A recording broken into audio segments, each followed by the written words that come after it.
mic, yeah. If we all have a light, we can just use our cell phone. Well, Hey Jimmy, we're live. All right, here. Let's get some. Maybe we could switch it up. You wanna have it facing you? There you go. Hey. Is that better? Can you hold this? Yeah. Hey, are you live on this too? No. It's just a flashlight. Yeah, good. All right. What's up? What do you want me to do? We're just gonna record stuff. You Is it live streaming? Literally live streaming. Yeah. Is it on YouTube? Yeah.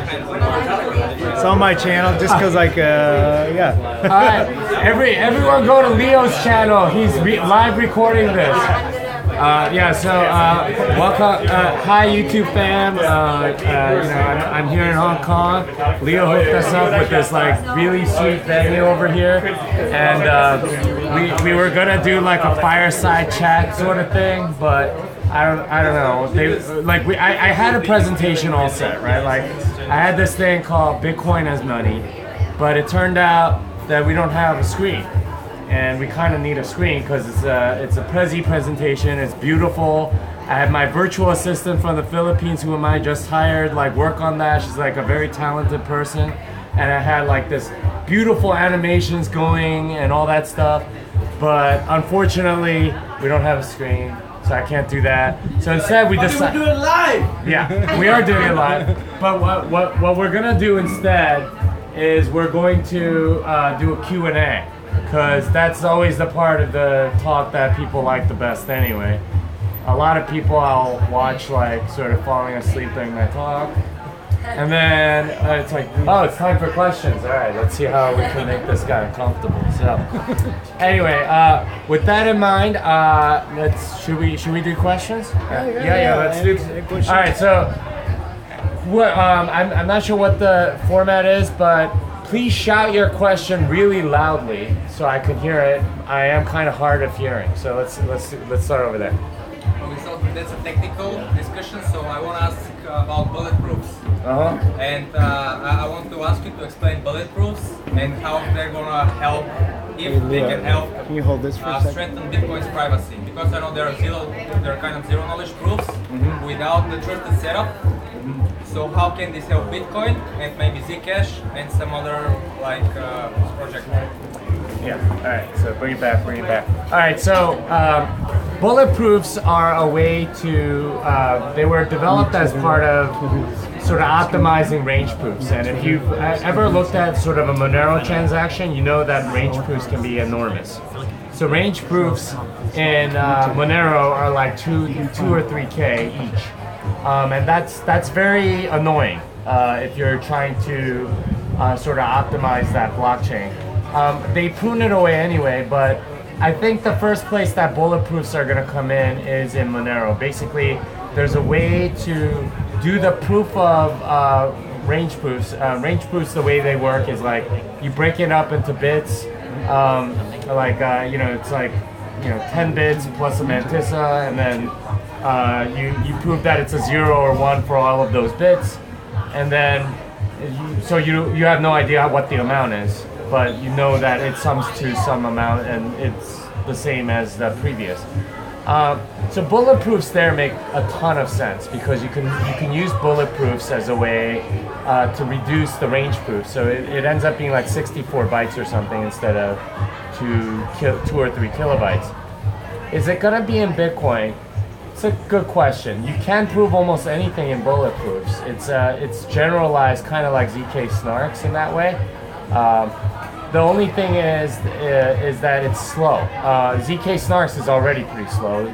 Bulletproofs is even slower. But you can prove almost anything you want as long as it's true.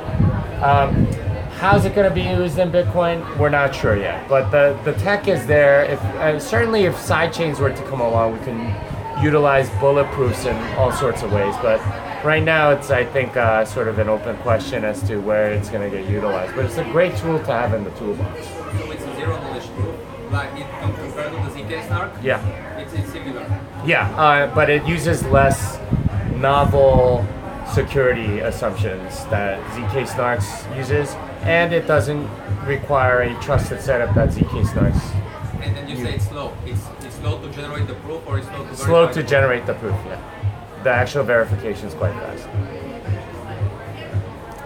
Other questions?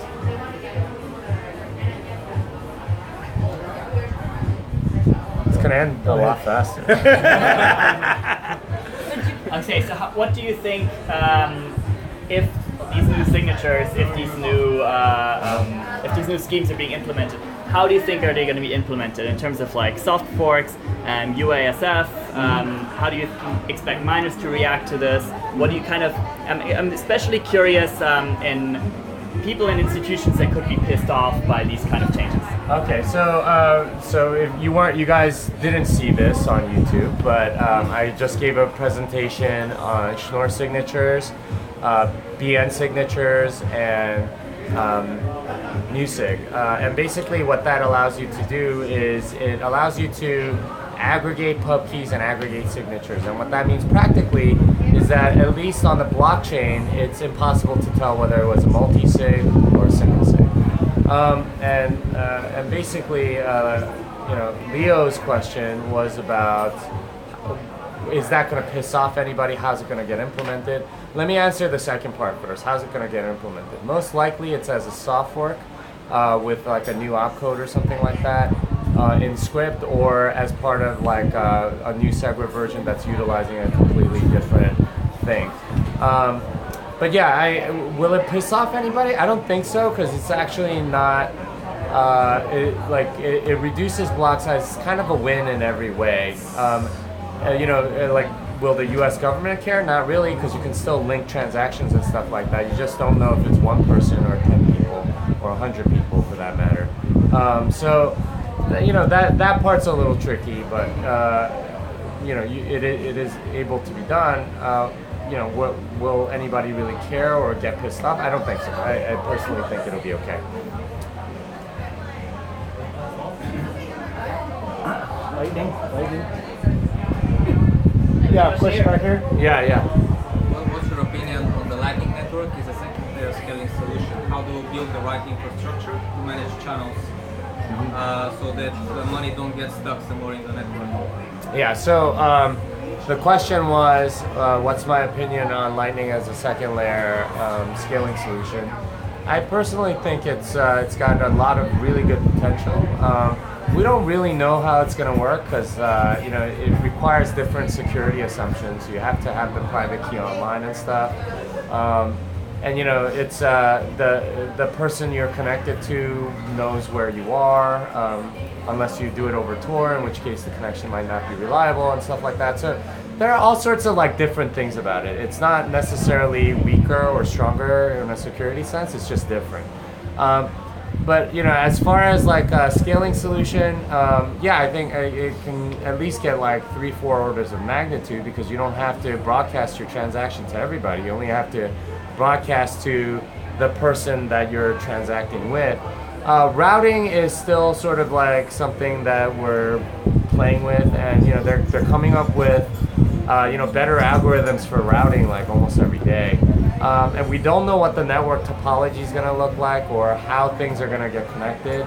That's a fancy way of saying how things are going to get connected.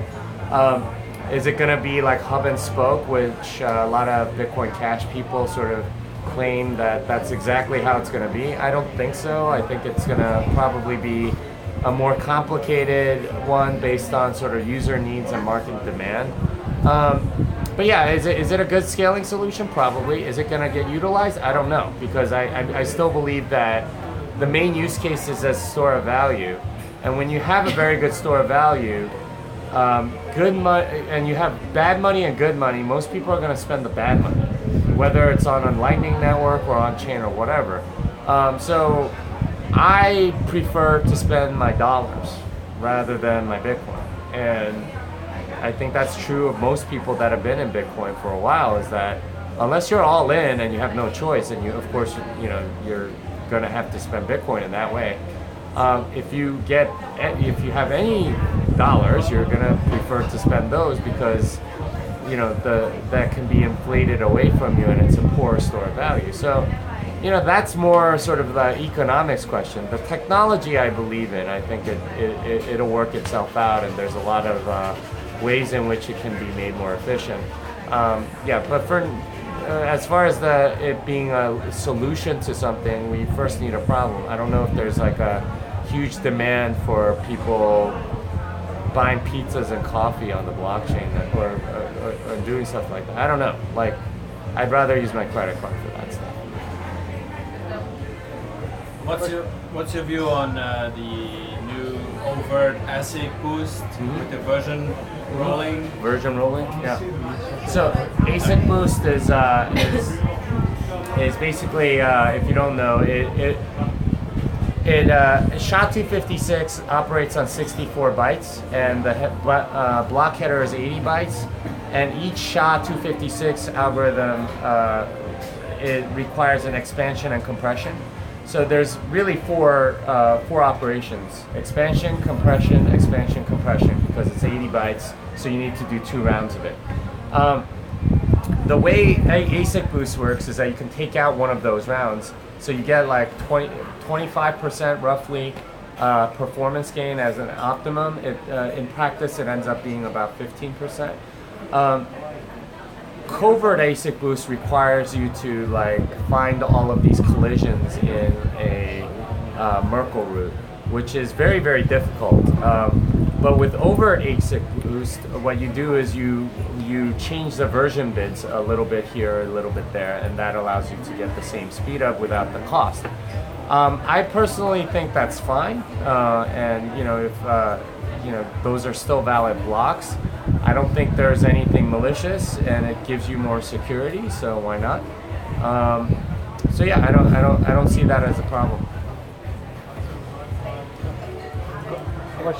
Is there any chance the Lightning Network will turn into a centralized problem in the long run? It's possible, but that's the market speaking. If it does end up that way, if that's what the market wants, that's what the market gets. But is that like inevitable? Absolutely not. I think if it becomes centralized, then that's because the market wanted it that way. If it's not centralized, that's because the market didn't want it that way.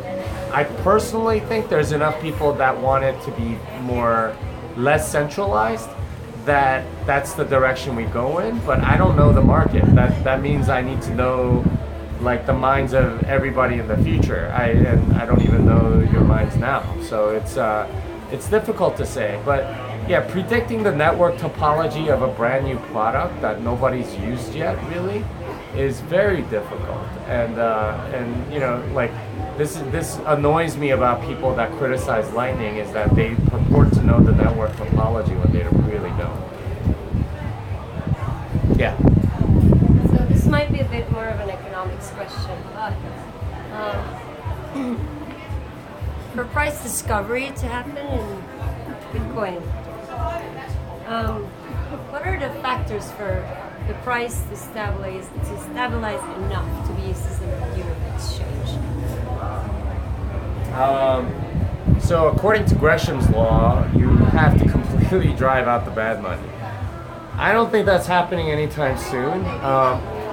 But that means that nobody, like most people won't be using US dollars by that point.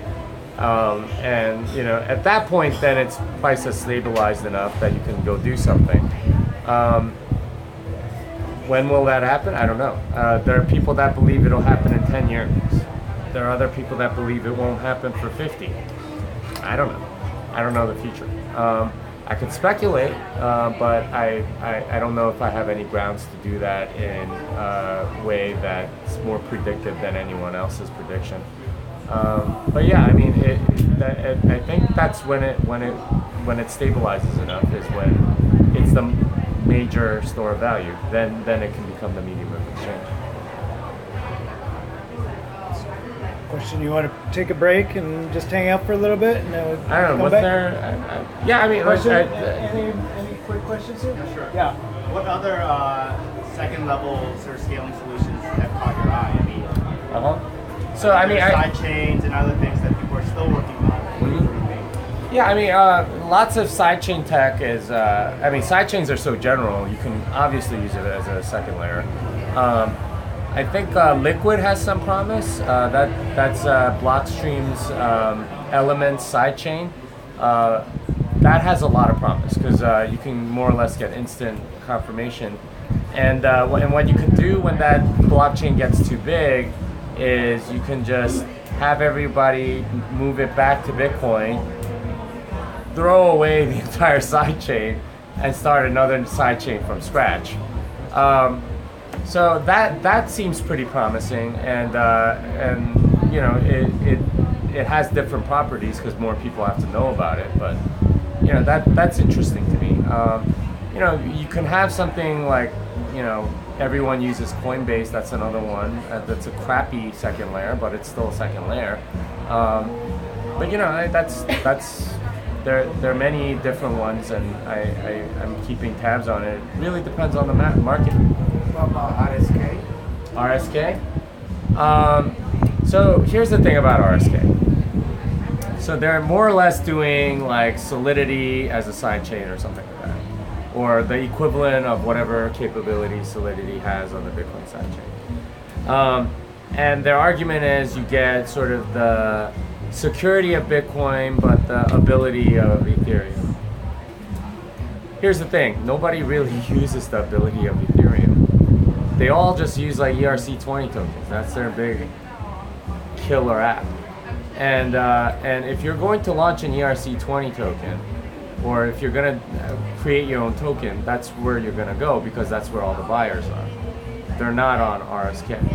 So the argument is mostly we have a slightly better mousetrap, and I don't think that's gonna work personally. But I mean, I could be proven wrong. Maybe they have a killer feature that I don't know about that's an order of magnitude better than, you know, like the network effect that Ethereum has with regard to, you know, ICO tokens or whatever.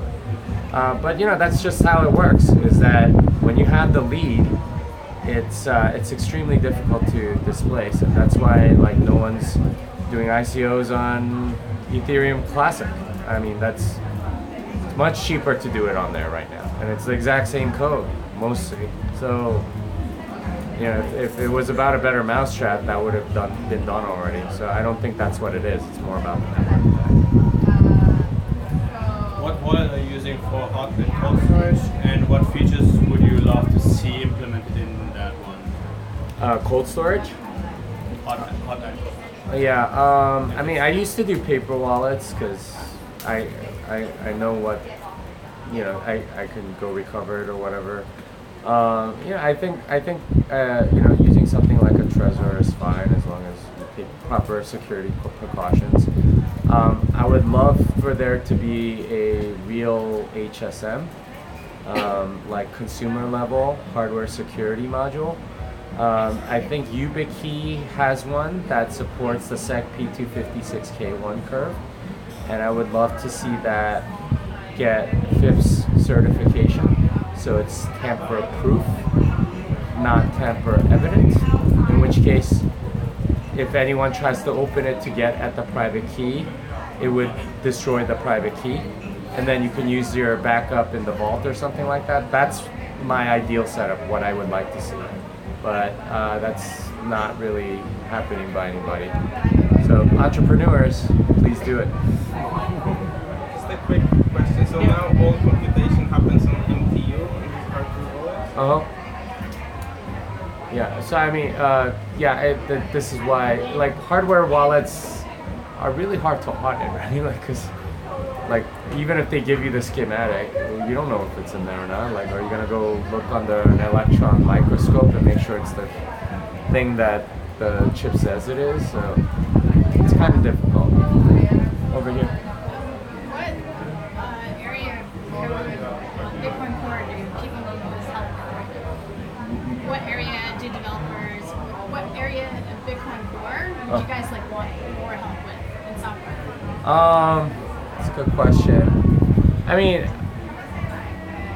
it's not like there's a lack of things to do already. I guess there's like already like a bunch of stuff to be done, but it's tricky because you don't necessarily want help from people that don't know what they're doing, and you know, it requires a certain level of competence before, you people take you seriously when you're working on something. If you write good code and you know what the hell you're doing, then you'll probably get reviewed.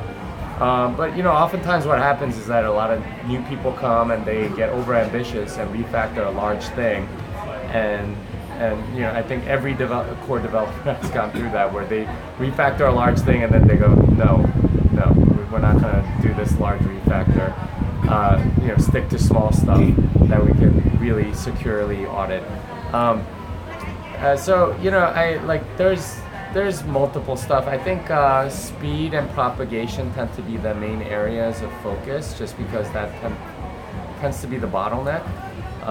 But again, like you really need to know what the hell you're talking about in order to do that really well. All right, should we take? Does that mean that the barrier of entry to be a developer is high? Somewhat, I would say so. I mean, if you're going to contribute your course, yeah. Can they immediately? They could probably contribute at least to the Python tests, because they know what's going on at least. I mean, you can contribute in other ways, right? Like the rule of thumb that people told me when I first got into it was you should be reviewing 3 times more code than writing, and that's because reviewing is most of the battle. Actually, it's writing code is fun, right? Like you get your name in there and all that stuff. That's the sexy part of Bitcoin core development. Reviewing is kind of boring for a lot of people, but that's absolutely necessary. Testing, documenting, these are all essential functions as well. So there are 260 open pull requests. Yeah, so I mean, like, go review some of them. Of course, not many people will count your review as worth much if you're just starting, but this is how you get reputation. It's a meritocracy, and that's how it's supposed to work. How much of your time do you spend reviewing code, writing code, versus meeting the community, doing your podcast, doing your investment side, blockchain? Yeah, so I made a conscious decision to do less of the coding and reviewing and contributing in order to do more teaching, because I think that's.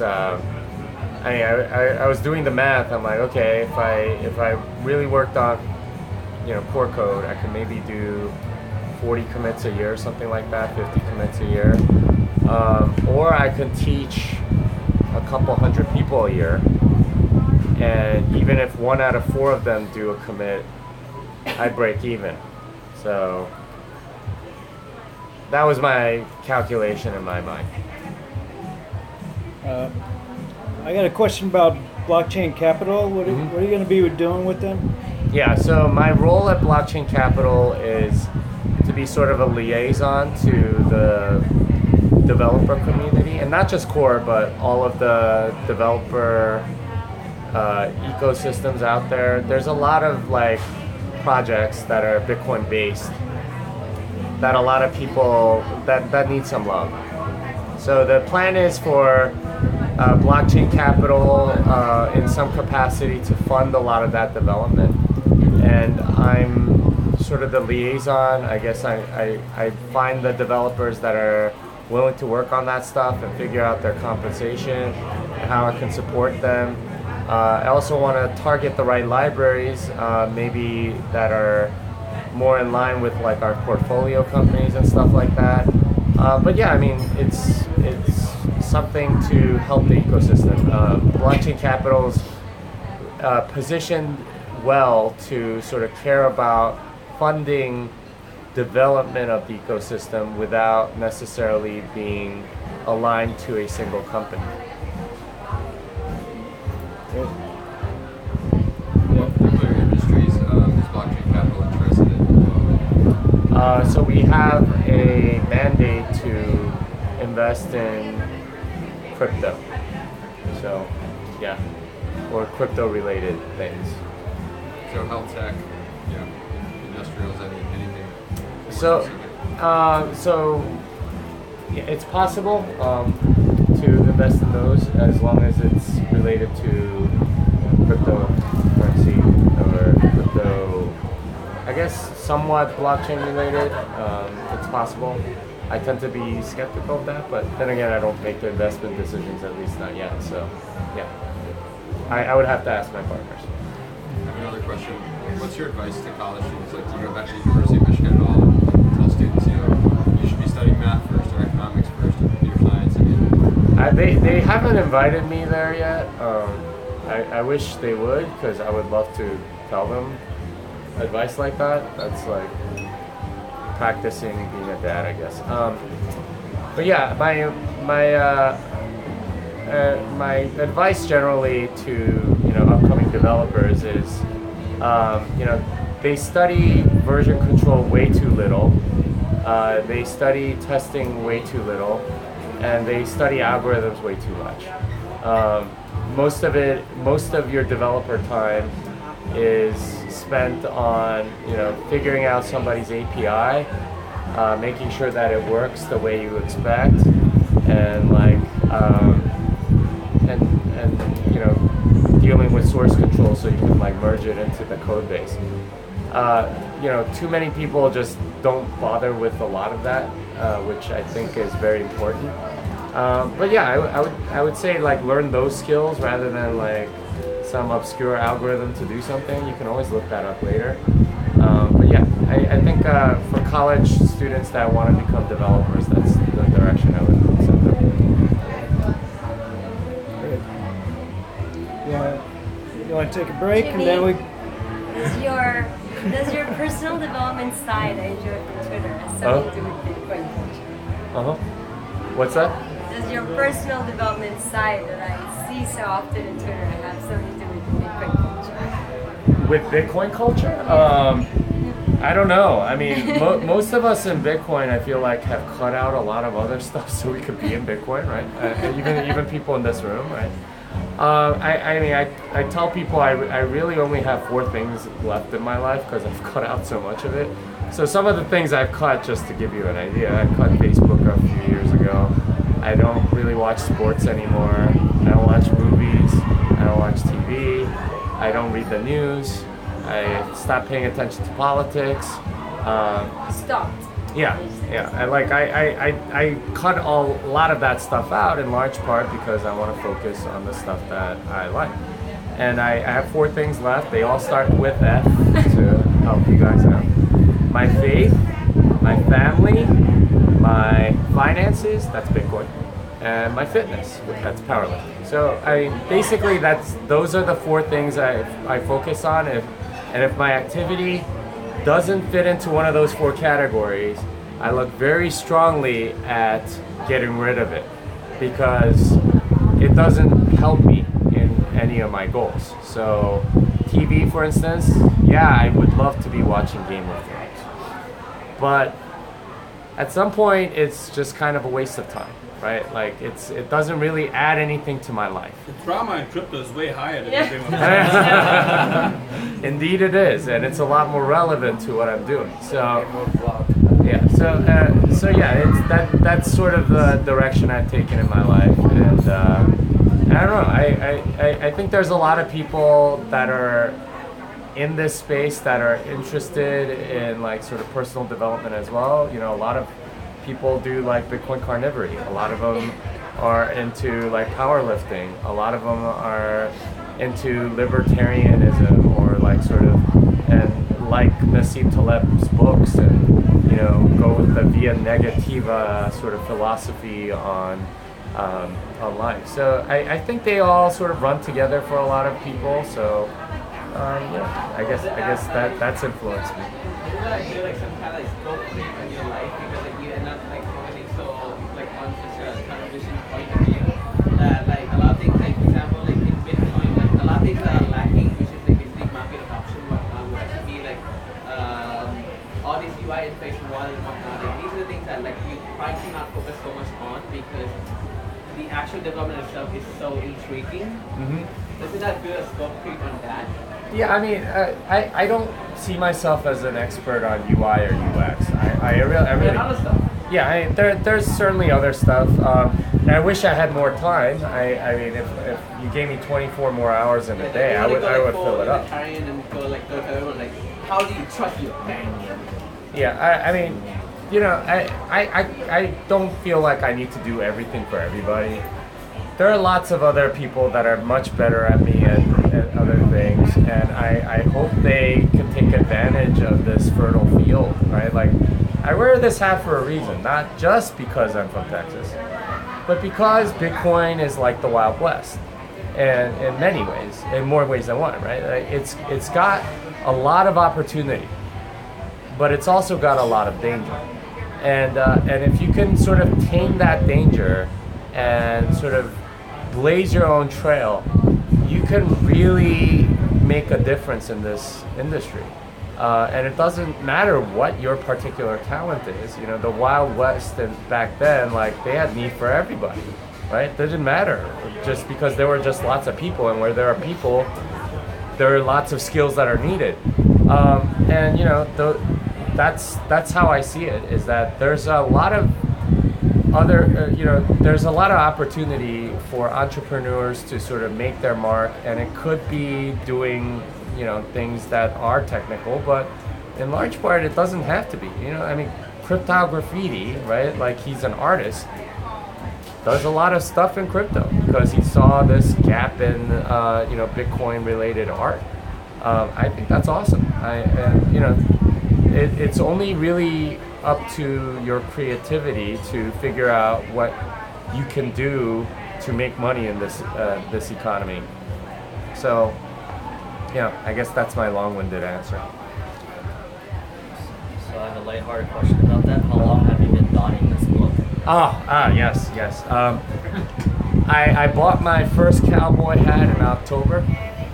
So, but I was wearing the boots for about 4 years, and I was, the reason I bought the hat was because I would be wearing the shoes, and then people would be like, okay, so where are you from? And I'd be like, shoes, Texas, and then shoes, Texas, every time. But I was like, you know what? If I wore a hat, I bet you people would figure it out a little faster. So I wore the hat, and then it started to add on meaning because of this whole, Bitcoin being the Wild West kind of thing, and like, I'm all about, like, I also like really love the 1800s, the 19th century, like, just from a historical standpoint, and it sort of fit that image, and like that whole era was like where America went from a British backwater colony to a world superpower, and it did that on the back of sound money. Right? On the back of like this mentality of these people that were blazing their own trail, right? It wasn't a bunch of people that were like going into careers that everyone else had gone in. Like, I'm Asian, so my parents wanted me to be like a doctor or a lawyer or a banker or something, and those are like three of the most rent-seeking employment things ever, right? Like, you don't add anything. It's a zero-sum game, and if you were to disappear, somebody else would have taken your place. To me, the 19th century, where you had a bunch of people out that were making a name for themselves and not like seeking to find, rent-seeking opportunities, that's the ideal. That's where you sort of like contribute to society.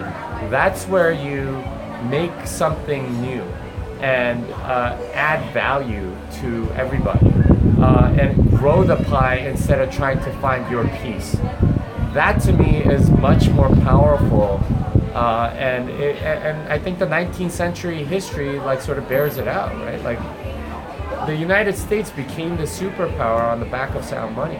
It created like railroads and steam engine and like oil and steel and all this stuff like came to fruition in that century because of that mentality.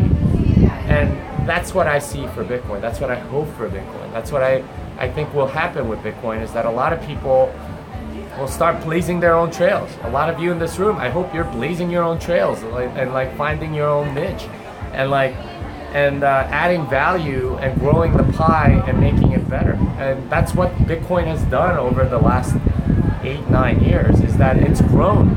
And it's not because Bitcoin is like some like organism that just grows on its own. It's because of the people. You're the one that's grown Bitcoin's pie. you know, and that's what I think will happen going forward. That's what, you know, I don't know, maybe more people should be wearing cowboy hats so you can spend that message. From what you said, do you think that I was in New York with Leo recently. We went to the top of the Empire State Building and looked out and we thought, what would it take to change the status quo since the Industrial Revolution? And we agreed that it was the crypto revolution. Yeah, it really is. And like, yeah, it's so, like, there was a dark thought that somebody told me, which I want to share with you guys. And it was, you know, what if we've already hit the peak of our civilization? What if landing a man on the moon in 1969 was the peak of our civilization and we're just on the downslope? What if? Because like civilizations, when they're on the downslope, you don't know it. Everyone thinks that they're still on the upslope. So is that possible? And I think before Bitcoin, I would have been like, you know, maybe. Right? Because like we haven't put anyone on the moon since then, right? Like we haven't really, like there's been innovation, but like as far as like as humanity, we haven't really done anything that interesting since. But you know, with crypto, I actually have hope, right? Like maybe that wasn't the peak of civilization. Maybe we can achieve something greater than that. But you know, it's that those are the sort of things I think we have to think about going forward. You know, and these are the sort of questions that come into your mind when you have sort of a long time preference. Is that okay? What is the world going to look like 50 years from now? Instead of what's the world going to look next week? You know, and it changes people's behavior. It makes people actually, to your point, Dominique, when you talked about, you know, like, has Bitcoin influenced you in that way? I think it has, because we do tend to look more at the long term, and there's a reason why people are like cutting out carbs, you know, when they're on Bitcoin, because it's like, well, how am I going to enjoy this money when I'm like 80, right? Like, I could, I guess, like spend all my money on healthcare then, or I could like, you know, cut the crap out of my life and then like be healthy enough to enjoy it later, right? And you know, like a lot of, you know, you think about things like, you know, what's the world gonna look like for my kids? What's, you know, how are things going to change? And like, you know, like, do I want to play with my grandkids or do I want to be like in a wheelchair? Like, you know, these things start becoming important as you have a store of value that can be the basis of, you know, your survival and like long time preference. So, you know, in that way, I think it matters as well. Speaking about long term, do you think it's possible that actually as the subsidy goes away and we hit closer to the 21 minute coin limit, something has to replace the security of the network, which is obviously going to be the fees. But do you think the demand will be for and the willingness to pay fees will be high enough to secure the network in the long term? Like, let's say after, so I think 99% of the bitcoins will be mined in only 18 years from now.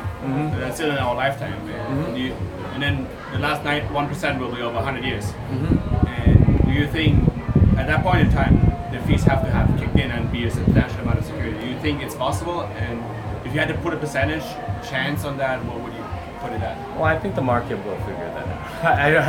I'm not going to purport to know all of the you know, forces that like figure out something as complicated as, you know, what fee to pay for block space.